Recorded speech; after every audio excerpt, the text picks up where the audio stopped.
I suspect that relates to the heating issue that I we've think had so. in the last couple of years. All right, so let's move on. We've got questions from viewers in the New London and Candy, Ojai area, and actually we had this question 2 weeks ago when we were last with you, so let's run it by the panel and see what they have to say. These viewers are concerned about allowing the state park system to increase. They're citing Sibley Park as an example of this, substantial dollars invested in park expansion, but nothing in educational programming, and they think that maybe there should be some effort to regionalize this, more education programs.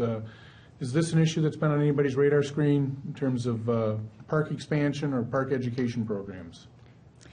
Well, I think that it absolutely is on everybody's minds.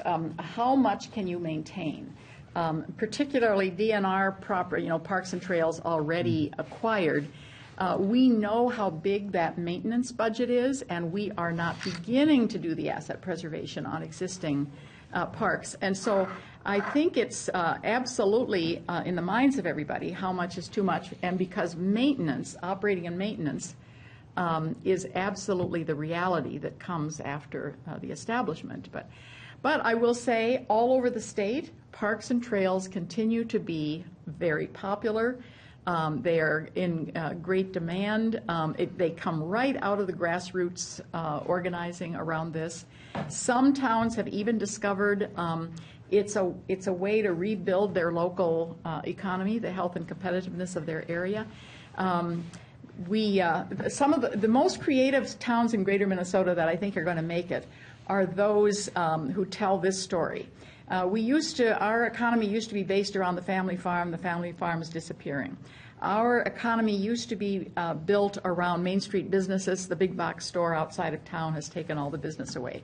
And so they look at their assets, and it's arts and culture, parks and trails, natural resources, museums, historic sites. They know that to continue to thrive as greater Minnesota cities, that they have to rethink who they are. How do they continue to draw people there? How do they keep young people there? And it is all of these things that we used to consider frills, and now they are part of how some of these towns are reshaping themselves. I need to put in a plug for town of Battle Lake in my district because they've done that.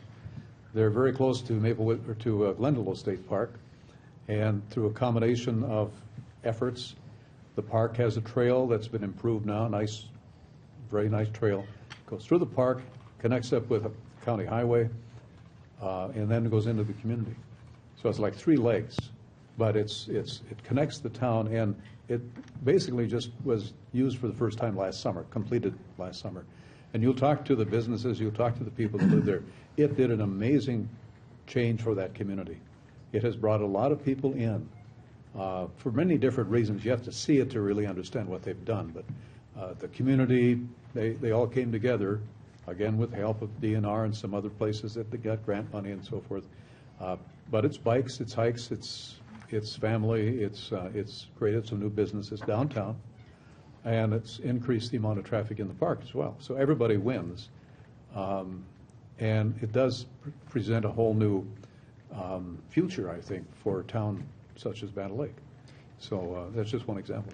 And in my district, there's the Heartland Trail, which we did provide funding for one leg of it between Detroit Lakes and Frazee. But eventually the trail is to go all the way from Moorhead to Park Rapids, and it would go through the Buffalo River State Park, which I think, again, would increase the amount of activity in the park, which is a good thing. And it's good not just for recreational purposes, as Representative Hausman, you were mentioning. It does generate more economic activity in the area as well. And it also gets people outside and enjoying the great outdoors and engaging in physical activity, which we definitely want to encourage more of as we move forward. So I think, we got to look at those things more broadly and not just at the recreational aspect of it, but also the physical activity, looking at the economic activity that it generates as well. I need to point out. Go ahead. I need to point out one thing. If you're in Battle Lake, look for the bike stands. They are the most creative bike stands you'll find in any place. All created by local artists, and it's just fabulous. And we're all invited. Explore Minnesota. You've got your pitch right here. Bring your own bike, that's how I it's. do think to the question, we probably need to, as Representative Hausman's pointed out, to take a little bit of pause here. We've got a lot to maintain out there before we add a lot more. All that said, in my area of the state, it's just remarkable to watch Highway 52 on a Thursday or Friday, and all of the bicycles on the backs of camping trailers or motorhomes going down into southeast Minnesota. It is an economic engine in terms of an attraction, and of course popular otherwise.